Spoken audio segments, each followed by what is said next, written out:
الحمدللہ رب العالمین والصلاة والسلام علی خاتم النبیین اما بعد فاعوذ باللہ من الشیطان الرجیم بسم اللہ الرحمن الرحیم الصلاة والسلام علیک یا رسول اللہ وعلی آلک واصحابک یا حبیب اللہ الصلاة والسلام علیک یا نبی اللہ وعلی آلک واصحابک یا نور اللہ۔ مدنی چینل کے ناظرین دیکھ رہے ہیں ایک بار پھر پروگرام قرآن پاک ترجمہ و تفسیر کے ساتھ۔ الحمدللہ سورہ توبہ کا درس جاری ہے، ترتیب وار قرآن شریف کی آیات، ان کا ترجمہ اور تفسیر صراط الجنان سے ہم سن رہے ہیں۔ اللہ کریم قرآن شریف کے حق کو حق سمجھنے، اس پر عمل کرنے، باطل کو باطل جاننے اور اس سے بچنے کی توفیق عطا فرمائے۔ نبی کریم رؤوف الرحیم صلی اللہ علیہ وآلہ وسلم نے فرمایا، تم مجھ پر درود پڑھو، اللہ تم پر رحمت بھیجے گا۔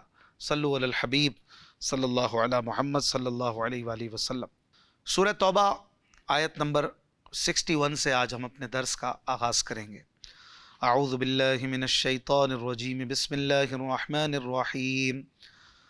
ومنهم الذین یؤذون النبی ویقولون هو اذن قل اذن خیر لکم یؤمن باللہ ویؤمن للمؤمنین ورحمۃ للذین آمنوا منکم والذین یؤذون رسول اللہ لهم عذاب علیم۔ آسان ترجمہ قرآن کنز العرفان۔ اور ان میں کچھ وہ ہیں جو نبی کو ایذا دیتے ہیں اور کہتے ہیں وہ تو کان ہیں، تم فرماؤ تمہاری بہتری کے لیے کان ہیں، وہ اللہ پر ایمان رکھتے ہیں اور مسلمانوں کی بات پر یقین کرتے ہیں، اور تم میں جو مسلمان ہیں ان کے لیے رحمت ہیں، اور جو رسول اللہ کو ایذا دیتے ہیں ان کے لیے دردناک عذاب ہے۔ ناظرین کرام، منافقین اپنی مجلسوں میں سرور عالم صلی اللہ علیہ وآلہ وسلم کی شان میں ناشائستہ باتیں کرتے تھے، غلط باتیں کرتے تھے۔ ان میں سے بعضوں نے کہا کہ اگر حضور علیہ الصلوۃ والسلام کو خبر ہو گئی تو ہمارے حق میں اچھا نہ ہوگا۔ اس پر اللہ پاک نے یہ آیت نازل فرمائی اور فرمایا کہ منافقوں کی جماعت میں کچھ لوگ ایسے ہیں جو میرے حبیب صلی اللہ علیہ وآلہ وسلم کے لیے نازیبا کلمات کہتے ہیں۔ اے حبیب، آپ ان سے فرما دیں کہ اللہ پاک فرماتا ہے کہ میرے حبیب صلی اللہ علیہ وآلہ وسلم اگرچہ سننے والے ہیں لیکن ان کا سننا تمہارے لیے بہتر ہے۔ معنی یہ ہے کہ اگر وہ سننے والے بھی ہیں تو نیکی اور بھلائی کی بات سننے اور ماننے والے ہیں، شر اور فساد کی بات سننے والے نہیں۔ اور ان کی شان یہ ہے کہ وہ اللہ پاک پر ایمان رکھتے ہیں اور مسلمانوں کی بات پر یقین کرتے ہیں، منافقوں کی بات پر یقین نہیں کرتے۔ اور وہ تم میں سے جو مسلمان ہیں ان کے لیے رحمت ہیں، اور جو اللہ پاک کے حبیب کو ایذا دیتے ہیں ان کے لیے آخرت میں دردناک عذاب ہے۔ اس آیت سے پتہ چلا کہ سرکار دو عالم صلی اللہ علیہ وآلہ وسلم کو ایذا دینا کفر ہے، کیونکہ دردناک عذاب کی وعید عموماً کفار ہی کے لیے ہوتی ہے۔ یہ بھی معلوم ہوا کہ حضور علیہ الصلوۃ والسلام پر کیے جانے والے اعتراضات کا جواب دینا اور آپ کی شان بیان کرنا اللہ پاک کی سنت ہے۔ اگلی آیت میں اللہ پاک فرماتا ہے، یحلفون باللہ لکم لیرضوکم واللہ ورسولہ احق ان یرضوہ ان کانوا مؤمنین الم یعلموا انہ من یحادد اللہ ورسولہ فان لہ نار جہنم خالدا فیہا ذلک الخزی العظیم۔ آسان ترجمہ قرآن کنز العرفان۔ اے مسلمانوں، تمہارے سامنے اللہ کی قسم کھاتے ہیں تاکہ تمہیں راضی کر لیں، حالانکہ اللہ اور اس کا رسول اس بات کے زیادہ حقدار ہیں کہ لوگ اسے راضی کریں۔ اگر وہ ایمان والے ہیں، کیا انہیں معلوم نہیں کہ جو اللہ اور اس کے رسول کی مخالفت کرے تو اس کے لیے جہنم کی آگ ہے جس میں وہ ہمیشہ رہے گا، یہی بڑی رسوائی ہے۔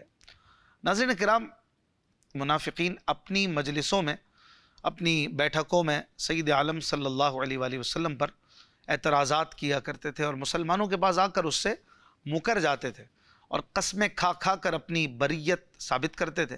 اس پر یہ آیت نازل ہوئی اور فرمایا کہ مسلمانوں کو راضی کرنے کے لیے قسمیں کھانے سے زیادہ اہم اللہ اور اس کے رسول کو راضی کرنا تھا۔ اگر ایمان رکھتے تھے تو ایسی حرکتیں کیوں کی جو خدا و رسول عز و جل و صلی اللہ علیہ وآلہ وسلم کی ناراضی کا سبب ہوں۔ آیت میں ہے کہ ان یردوہ، یعنی اس میں واحد کی ضمیر ہے۔ اس سے پتہ چلا کہ اللہ پاک اور اس کے حبیب علیہ الصلوۃ والسلام کی رضا میں کوئی فرق نہیں، دونوں کی رضا کا ایک ہی حکم ہے۔ یعنی پیچھے کہا گیا تھا واللہ ورسولہ، دو ذاتوں کی بات ہوئی تو ہونا یہ چاہیے گرامر کے حساب سے احق ان یردوہما، کہ اللہ اور اس کے رسول زیادہ حقدار ہیں کہ انہیں راضی رکھا جائے، لیکن اللہ پاک نے بات کی اپنی اور اپنے محبوب کی، اور راضی کرنے کی جب بات آئی تو ضمیر واحد کی ہے۔ یہ بڑی گرامر کی ٹیکنیکل بات ہے، لیکن اس میں خوبصورت عشق و محبت بھرا ایک مضمون ہے جو اشارتاً ہمیں پتہ بتا رہا ہے کہ اللہ پاک نے ضمیر واحد سے گویا یہ اشارہ دے دیا کہ اللہ اور اس کے رسول اس بات کے زیادہ مستحق ہے کہ انہیں راضی رکھا جائے، اور ضمیر ایک ہی ہے، واحد کی ضمیر ہے، گویا اللہ کی رضا اور رسول کی رضا ایک ہی ہے، دونوں کی رضا کا ایک ہی حکم ہے۔ اس آیت سے پتہ چلا کہ عبادت میں اللہ کے ساتھ حضور اقدس صلی اللہ علیہ وآلہ وسلم کو راضی کرنے کی نیت کرنا یہ شرک نہیں بلکہ ایمان کا کمال درجہ ہے۔ قرآن پاک میں بہت سی ایسی آیات ہیں جن میں اللہ پاک اور اس کے رسول صلی اللہ علیہ وآلہ وسلم کو اکٹھا ذکر کیا گیا۔ سر دست ان میں سے کچھ آیات بھی سن لیجئے۔ وَمَن يُطِعِ اللَّهَ وَرَسُولَهُ، اللہ پاک نے فرمایا اور جو اللہ اور اس کے رسول کی اطاعت کرے، سورہ نساء میں فرمایا۔ اسی طرح فرمایا وَمَن يَعْصِ اللَّهَ وَرَسُولَهُ، اور جو اللہ اور اس کے رسول کی نافرمانی کرے، یہ بھی سورہ نساء میں فرمایا۔ اسی طرح فرمایا کہ الَّذِينَ يُحَارِبُونَ اللَّهَ وَرَسُولَهُ، جو لوگ اللہ اور اس کے رسول سے لڑتے ہیں، یہ سورہ مائدہ میں فرمایا۔ اسی طرح انما ولیکم اللہ ورسولہ والذین آمنوا، تمہارے دوست صرف اللہ اور اس کا رسول اور ایمان والے ہیں، یہاں پر بھی اکٹھا ذکر کیا سورہ مائدہ میں۔ پھر فرمایا ان الذین یؤذون اللہ ورسولہ لعنہم اللہ فی الدنیا والآخرہ، بے شک جو اللہ اور اس کے رسول کو ایذا دیتے ہیں ان پر دنیا اور آخرت میں اللہ پاک نے لعنت فرمائی، یہ سورہ احزاب میں فرمایا۔ پھر فرمایا یا ایھا الذین آمنوا لا تقدموا بین یدی اللہ ورسولہ، اے ایمان والو اللہ اور اس کے رسول سے آگے نہ بڑھو، یہ سورہ حجرات میں فرمایا۔ پھر فرمایا ذالک بانہم شاقوا اللہ ورسولہ، یہ اس لیے ہے کہ انہوں نے اللہ اور اس کے رسول کی مخالفت کی، یہ سورہ حشر میں فرمایا۔ پھر فرمایا وینصرون اللہ ورسولہ اولئک هم الصادقون، اور اللہ اور اس کے رسول کی مدد کرتے ہیں وہی لوگ سچے ہیں، یہ سورہ حشر میں فرمایا۔ پھر آگے فرمایا وَلِلَّهِ الْعِزَّةُ وَلِرَسُولِهِ، عزت تو اللہ اور اس کے رسول کے لیے ہے، یہ سورہ منافقون میں فرمایا۔ تو آپ دیکھیے قرآن شریف کی آیات کا ذکر ہم نے یہاں پر کیا، اور اس میں یہ کتنا واضح ہے کہ اللہ تعالیٰ نے اپنے حبیب علیہ السلام کا ذکر اپنے ساتھ کس قدر خاص طور پر فرمایا۔ اللہ اور اس کے رسول سے آگے کیسے بڑھا جائے؟ آگے تو رسول سے بڑھا جا سکتا ہے معاذ اللہ، لیکن اللہ پاک نے اپنا ذکر بھی فرمایا۔ ایذا تو بظاہر فزیکلی اللہ کے رسول کو دی جا سکتی ہے، لیکن رب کریم نے اپنی ذات کو بھی شامل فرمایا، مخالفت کے لیے ہو یا عزت کی بات ہو، جہاں پر بھی ہے میرے رب نے اپنے محبوب علیہ السلام کے ذکر پاک کو اپنے ذکر کے ساتھ کیا۔ آج اگر ہم کہیں اللہ اور اس کے رسول کا کرم ہے، اللہ اور اس کے رسول کی عطا ہے، اللہ اور اس کے رسول کی مہربانی ہے، تو اس میں کیا حرج ہے؟ اس میں بھی کوئی مذائقہ نہیں۔ یقیناً ہر مسلمان کا یہی مفاد و مقصد اس میں ہوتا ہے کہ اللہ پاک کا کرم یقیناً حقیقی طور پر ہے، اور رسول کا کرم اللہ کی عطا، اور رسول کا کرم اللہ پاک کے دیے اور اس کے اختیار سے ہے کہ جو رسول کو اس نے اختیار عطا فرمایا۔ کسی نے کیا خوب شعر کہا کہ ایمان والو دیکھو اذاں ہو کہ ہو نماز، ایمان والوں دیکھو اذاں ہو کہ ہو نماز، ذکر نبی ہے لازمی ذکر خدا کے بعد۔ سبحان اللہ۔ اگلی آیت میں اللہ پاک ارشاد فرماتا ہے یحذر المنافقون ان تنزل علیہم سورۃ تنبئہم بما فی قلوبہم قل استہزئوا ان اللہ مخرج ما تحذرون۔ آسان ترجمہ قرآن کنز العرفان۔ منافقین اس بات سے ڈرتے ہیں کہ ان کے خلاف کوئی ایسی صورت نازل کر دی جائے جو ان کے دلوں کی چھپی باتیں بتا دے، تم فرماؤ مذاق اڑا لو، بے شک اللہ اس چیز کو ظاہر کرنے والا ہے جس سے تم ڈرتے ہو۔ ناظرین کرام، یہاں پر فرمایا کہ یہ لوگ ڈرتے ہیں اس بات سے کہ جو ان کے دلوں کی چھپی باتیں ہیں یہ اللہ تعالیٰ اپنے حبیب کو اور حبیب پھر سب کے سامنے بتا نہ دیں۔ یہ دلوں کی چھپی چیز ان کا نفاق ہے، ان کی منافقت ہے، اور وہ بغض و عداوت، وہ دشمنی جو مسلمانوں کے ساتھ رکھتے ہیں اور اسے اندر ہی اندر چھپاتے ہیں۔ سرور عالم صلی اللہ علیہ وآلہ وسلم کی معجزات دیکھنے، آپ کی غیبی خبریں سننے اور ان کو واقع کے مطابق پانے کے بعد منافقوں کو اندیشہ ہو گیا کہ کہیں اللہ پاک کوئی ایسی صورت نہ اتار دے جس سے ان کے اسرار اور ان کے راز ظاہر کر دیے جائیں اور ان کی رسوائی ہو۔ ان کے اس اندیشے کا ذکر کرنے کے بعد اللہ پاک فرماتا ہے اے پیارے آپ ان منافقوں سے فرما دیں کہ تم نے جو مذاق اڑانا ہے وہ اڑا لو، بے شک اللہ پاک اس چیز کو ظاہر کرنے والا ہے جس کے ظاہر ہونے سے تم ڈرتے ہو۔ اگلی آیت میں اللہ پاک ارشاد فرماتا ہے وَلَئِن سَأَلْتَهُمْ لَيَقُولُنَّ إِنَّمَا كُنَّا نَخُوضُ وَنَلْعَبُ قُلْ أَبِاللَّهِ وَآيَاتِهِ وَرَسُولِهِ كُنتُمْ تَسْتَهْزِئُونَ۔ آسان ترجمہ قرآن کنز العرفان۔ اور اے محبوب اگر آپ ان سے پوچھیں تو کہیں گے ہم تو صرف ہنسی کھیل رہے تھے، تم فرماؤ کیا تم اللہ اور اس کی آیتوں اور اس کے رسول سے ہنسی مذاق کرتے ہو؟ ناظرین اکرام، اس آیت کا ایک شان نزول یعنی نازل ہونے کی وجہ یہ ہے کہ غزوہ تبوک میں جاتے ہوئے منافقین کے 3 گروپوں میں سے 2 رسول کریم صلی اللہ علیہ وآلہ وسلم کے بارے میں مذاق اڑاتے ہوئے کہتے تھے کہ ان کا خیال ہے کہ یہ رومنز پر غالب آ جائیں گے، رومیوں پہ غالب آ جائیں گے۔ کتنا بعید خیال ہے۔ ایک گروپ بولتا تو نہ تھا لیکن ان کی باتوں کو سن کر ہنستا تھا، ان کے ساتھ شامل تھا۔ حضور علیہ الصلوۃ والسلام نے ان کو طلب فرما کر فرمایا تم ایسا ایسا کہہ رہے تھے؟ انہوں نے کہا نہیں، ہم تو بس راستہ طے کرنے کے لیے ہنسی کھیل کے طور پر دل لگی والی باتیں کر رہے تھے۔ اس پر یہ آیت کریمہ نازل ہوئی اور فرمایا گیا کہ تم اللہ اور اس کے رسول کے بارے میں ہنسی مذاق کرتے ہو۔ ایک اور شان نزول یعنی نازل ہونے کی وجہ اس آیت کی مفسرین نے یہ بیان کی کہ کسی کی اونٹنی گم ہو گئی، اس کی تلاش ہو رہی تھی۔ حضور علیہ الصلوۃ والسلام نے فرمایا اونٹنی فلاں جنگل میں فلاں جگہ پر ہے۔ اس پر ایک منافق بولا محمد صلی اللہ علیہ وسلم بتاتے ہیں کہ اونٹنی فلاں جگہ پر ہے، یہ کیا غیب جانے؟ اس پر اللہ پاک نے یہ آیت کریمہ نازل فرمائی کہ یہ اگر ہنسی مذاق کا بہانہ کرتے ہیں تو بڑے بے شرم ہیں، اللہ اور اس کے رسول کے بارے میں مذاق کرتے ہیں اور پھر بہانے بناتے ہیں۔ اس آیت سے پتہ چلا کہ حضور علیہ الصلوۃ والسلام کو اللہ پاک نے غیب کا علم دیا کہ جو تنہائی میں باتیں کی جائے نبی کریم صلی اللہ علیہ وآلہ وسلم کو ان کی خبر ہے۔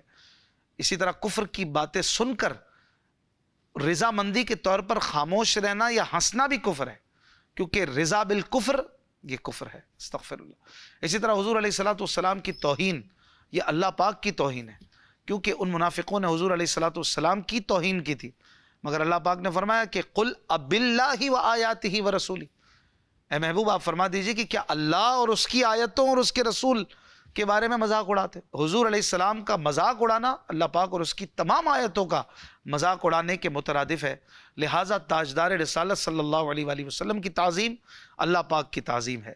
پھر اگلی آیت میں ان منافقوں کو زبردست جواب دیتے ہوئے ارشاد فرمایا گیا کہ لا تعتذروا قد كفرتم بعد ایمانکم ان نعف عن طائفة منكم نعذب طائفة بأنهم كانوا مجرمین۔ آسان ترجمہ قرآن کنز العرفان۔ بہانے نہ بناؤ، تم ایمان ظاہر کرنے کے بعد کافر ہو چکے، اگر ہم تم میں سے کسی کو معاف کر دیں تو دوسروں کو عذاب دیں گے کیونکہ وہ مجرم ہیں۔ ناظرین اکرام، اللہ پاک نے منافقین کی جانب سے پیش کردہ عذر و حیلہ قبول نہ کیا اور ان کے لیے فرمایا بہانے نہ بناؤ، تم ایمان ظاہر کرنے کے بعد کافر ہو چکے۔ اس آیت سے پتہ چلا کہ ایمان ایسی چیز نہیں جو دنیا میں کبھی کسی سے ختم نہیں ہو سکتی، کیونکہ یہاں اللہ پاک نے پہلے ان کے ایمان کا ذکر فرمایا، پھر ان کا ایمان ختم ہو جانے کا ذکر فرمایا، جس سے پتہ چلا کہ دنیا میں مسلمان ہونے کے بعد کوئی کافر ہو سکتا ہے۔ یہ بھی پتہ چلا کہ یہ کہنا درست نہیں ہے کہ کسی کو کافر قرار دینے کا اختیار اللہ پاک کے ساتھ خاص ہے، لہٰذا کوئی دوسرا کسی کو کافر نہیں کہہ سکتا۔ یہ اس لیے نہیں کہا جا سکتا کہ شرعی اصولوں کے مطابق جس کا کفر ثابت ہو جائے اسے کافر قرار دینے کا حکم خود شریعت کا حکم ہے، اور حقیقی علماء اسی حکم شریعت پر عمل کرتے ہوئے کسی پر حکم کفر لگاتے ہیں۔ اگر یہ پابندی لگا دی جائے کہ کوئی اللہ پاک کے بارے میں، اس کے حبیب کے بارے میں، اس کی کتاب کے بارے میں، اس کے دین پاک کے بارے میں کیسی ہی توہین آمیز بات کرے، کتنے ہی برے افعال کے ذریعے ان کی توہین کرے یا دیگر ضروریات دین کا انکار کرے، اسے کافر نہ کہا جائے، کیونکہ کافر قرار دینے کا اختیار تو صرف اللہ کے پاس ہے۔ تو پھر حضرت عمر رضی اللہ عنہ نے نبی کریم صلی اللہ علیہ وآلہ وسلم کے فیصلے سے راضی نہ ہونے والے جس منافق کا سر اڑا دیا تھا، اور اس کے بعد حضور علیہ الصلوۃ والسلام نے فرما دیا کہ حضرت عمر کسی مومن کو قتل نہیں کر سکتے، اور ان کی تائید میں اللہ پاک نے بھی قرآن کریم میں آیت نازل فرما دی کہ جو حضرت عمر نے کیا وہ صحیح کیا، اور جس کو قتل کیا وہ مسلمان نہیں تھا۔ کیا یہاں پر وہ اصول کار فرما نہیں ہو رہا کہ کافر قرار دینا تو صرف اللہ پاک کے اختیار میں؟ اسی طرح صحابہ اکرام رضی اللہ عنہم کے زمانے میں زکوٰۃ کا انکار کرنے والوں کو مرتد قرار دے کر ان کے خلاف جو معرکہ ہوا، اور مسلمان ہونے کے بعد نبوت کا دعویٰ کرنے والوں کے خلاف صحابہ اکرام علیہم رضوان جو میدان میں آئے وہ کیا تھا؟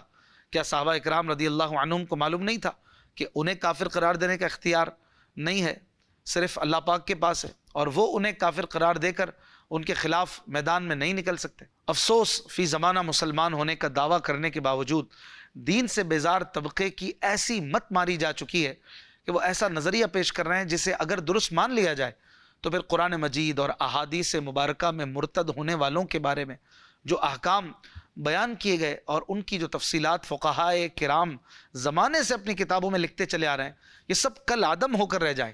اللہ پاک انہیں عقل سلیم عطا فرمائے۔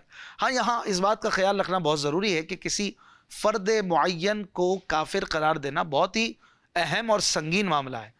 جب تک کسی شخص سے صادر ہونے والے قول اور فعل کی بنا پر اسے کافر قرار دینے کے تمام تر تقاضے پورے نہ ہو جائیں، تب تک کافر قرار دینے کی ہرگز اجازت نہیں۔ یہاں تک کہ علماء نے فرمایا ہے کہ کسی شخص کے کلام میں، کسی کی گفتگو میں 100 پہلو ہوں، ان میں سے 99 پہلو کفر کے ہوں اور صرف ایک پہلو اسلام کا ہو، تب بھی اس ایک پہلو کی رعایت کرتے ہوئے اس کہنے والے کو کافر نہیں قرار دیا جائے گا، جب تک وہ اپنی مراد خود متعین نہ کر دے، کہ وہ خود ہی کہہ دے کہ میری مراد وہی کفر والی ہے، پھر ایک الگ بات ہے۔ اللہ پاک سے دعا ہے وہ ہمیں قرآن پاک سمجھنے، اس پر عمل کرنے کی توفیق عطا فرمائے۔ زندگی رہی تو انشاءاللہ الکریم اگلے پروگرام میں ملیں گے۔ اپنا خیال رکھیے گا۔ صلو علی الحبیب صلی اللہ علی محمد صلی اللہ علیہ وآلہ وسلم۔